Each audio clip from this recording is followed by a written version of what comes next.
Thank you, Honourable Member. Honourable J. Malema.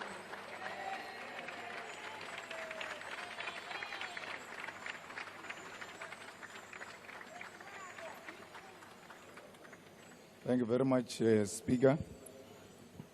Speaker, I would like to begin by sending our condolences to the families of the 14 members of the South African National Defence Force who recently lost their lives in the DRC. We cannot continue to refer to them through a number because they've got names. We salute Staff Sergeant William Edikola. We salute Staff Sergeant Molatley Ishmael Molatley. We salute Staff Sergeant Swatani Theophilus Seepe, Corporal Matumi Justice Malesa, Corporal Renae Namavulani, Lance Bombardier Itumeleng McDonald Moreo, Lance Corporal Zeke Moffat Molapo, Lance Corporal Metzi Stensley Rashishi, Rifleman Svatani Richard Chokwe, Rifleman Derek Maluleke, Rifleman Tsidiso Andres Mabele, Rifleman Calvin Louis Moari, Rifleman Muketi Joseph Mobe, Private Peter Jacobus Strido.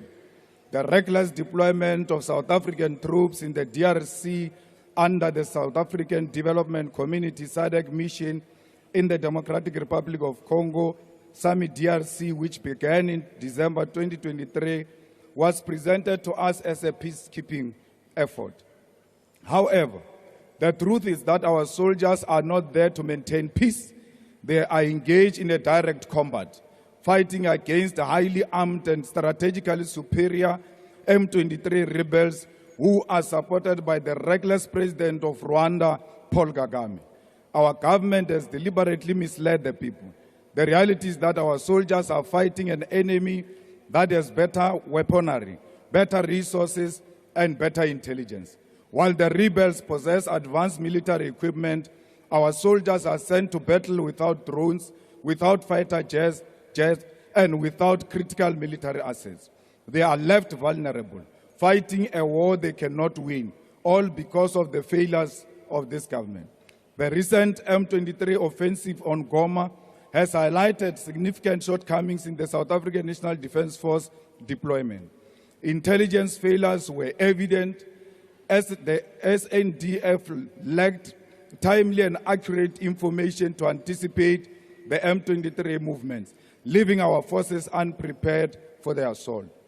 Coordination between the South African National Defence Force, regional allies, and the Congolese military was inadequate, leading to a fragmented response and over-reliance on local forces that quickly collapsed under pressure.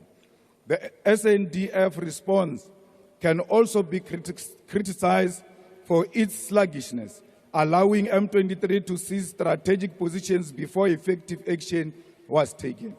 Political considerations were often overshadowed military necessities, limiting our forces' effectiveness. Leadership on the ground also failed to provide clear directives, resulting in disorganized retreats and unprepared casualties. These issues culminated in tragic losses. For over a decade, we have watched as the South African National Defence Force has been systematically weakened. Budget cuts have crippled our military ability to function effectively.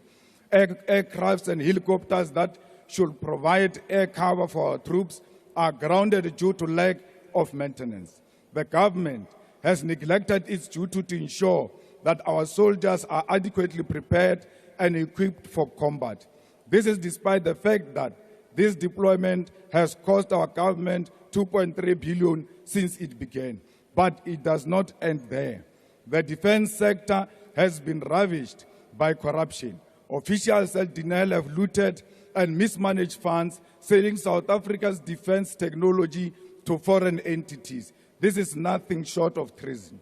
At the same time, the Department of Defense has wasted over 250 million outsourcing IT services while ignoring existing in-house capabilities.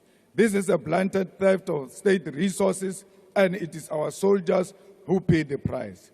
We must be clear, the deployment of our troops in the DRC is not about achieving peace. It is about sacrificing our soldiers for war that has no end in sight. This government continues to send them to die in foreign land, and when they do, their bodies are not even repatriated with the dignity they deserve. We are still waiting for the bodies, even after the Chief of Defense said the bodies will come the following day. The South African National Defense Force soldiers who passed away in the last few weeks have still not arrived home, with several delays being blamed, which is unacceptable. The families of these fallen soldiers are left waiting, grieving and struggling for answers. Our troops be brought home immediately. We cannot allow more lives to be lost in a senseless conflict while corrupt politicians continue to loot and mismanage our defense resources. Bring them back home now. This past weekend, South Africa participated in a joint SADC and East African Community Summit in Tanzania to discuss DRC crisis.